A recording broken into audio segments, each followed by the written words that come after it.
আসসালামু আলাইকুম প্রিয় বন্ধুরা। আজকে আমি তোমাদের খুব সুন্দর একটি দৃশ্য অঙ্কন করে দেখাবো খুব সহজে। ভিডিওটি মনোযোগ দিয়ে দেখো এবং খুব সুন্দর ও সহজে দৃশ্যটি এঁকে নাও।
বন্ধুরা দেখতে পাচ্ছেন আমাদের নিচের সব অঙ্কন সম্পূর্ণ ধারে আমরা নদীও এঁকে ফেলেছি, গাছ এবং বাড়ি।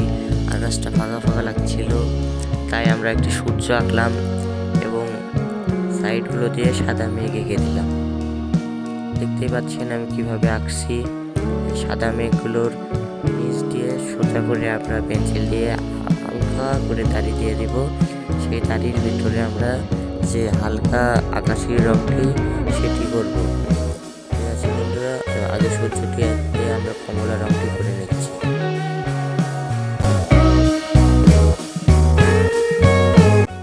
সূর্যতে রং করা সম্পূর্ণ হলে এবার আমরা বাড়ি এবং গাছপালা নিচের অংশগুলোকে রং করছি।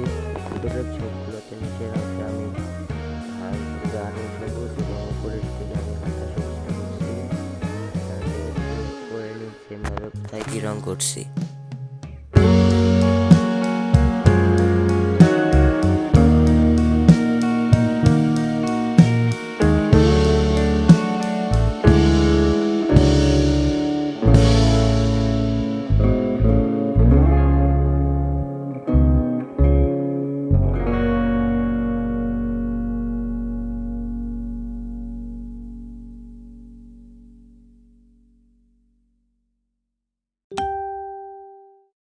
বন্ধুরা দেখতে পাচ্ছেন সূর্যতেও আমরা রং করে দিচ্ছি এবং কোথায় কি রং করছি দেখে দেখে করে নিই।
দেখার জন্য খুব ধন্যবাদ।